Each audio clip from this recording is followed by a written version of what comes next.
Yo, what's going on, guys? Welcome back to the channel. Today we are talking about Daniel Marcos versus Aoriqileng. Daniel Marcos 15-0, minus 210 favorite, 30 years old, 5'7", with a 69-inch reach. Fighting Aoriqileng, 25 wins, 11 losses, 3-2 in his last 5 fights, 3-1 in his last 4. He's a slight underdog at plus 165, also 30 years old, 5'7", with a 69.3-inch reach. 0.3-inch reach advantage for Aoriqileng, not a whole lot of nothing really. The loss in that 4 fights is against Ayman Zahabi, Faraz Zahabi's brother. Finished him, which was kind of a shock, to be honest. I know Zahabi's a really good striker, but he doesn't have a whole lot of fights. We don't see a whole lot of them, and just dismantling him the way he did was very, very impressive. He did get back on track. He defeated Johnny Munoz, who I believe got cut from the UFC. There was a lot of hype on him for some reason. I don't really understand it.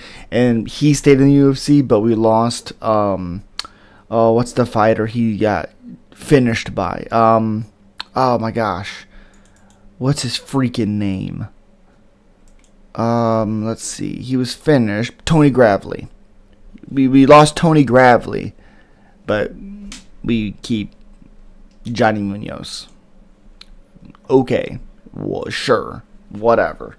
But yeah, anyway, Daniel Marcos, I believe his last fight is Davey Grant, and he absolutely did not win that fight. I don't care how you score fights. He did absolutely nothing when Davey Grant was working the entire fight. You know, and if you come over here and you look at this matchups between both of these guys, Aoriqileng's fight time is 10 minutes and 39 seconds to 12:26.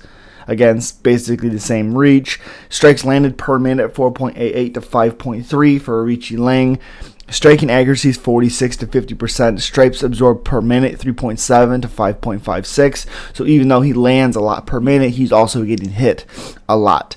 Defense is 69 to 50%.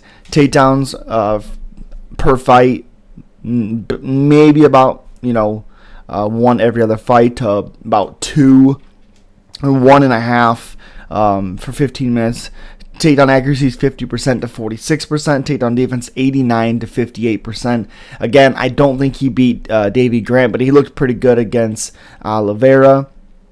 Zahabi, again, Aoriqileng lost to, and he also lost to Cody Durden.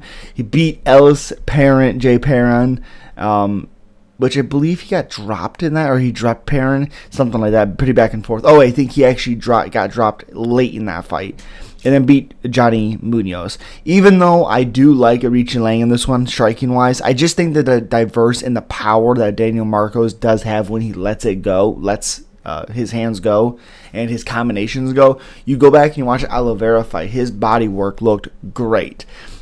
I think Daniel Marcos gets a win in this one. I think he finishes Aoriqileng probably under 1.5 rounds. So I like Daniel Marcos. I think he improves to 16-0. It could be an exciting fight, but it could also be a very, very lackluster, because on paper, it looks good. You have Daniel Marcos, like I said, 15-0. He has 8 finishes by TKO or KO and 7 by decision, so it's kind of a toss-up. In the UFC itself, Contender Series, he had a decision, and he had knees to the body against Saman Oliveira, and then he won a split decision, which, again, to me, I did not think he won at all. So, sure, 8 finishes. Aoriqileng he's 25 wins, 9 wins by TKO or KO. Has been finished 4 times, 3 by submissions, 1 by TKO. Has 16 decisions. So again, I like this fight under 1.5. I just think Daniel Marcos's firepower is going to be a little bit too much. And as always, guys, subscribe, like, comment. Let me know what you guys are thinking. Let's talk about it. As always, peace.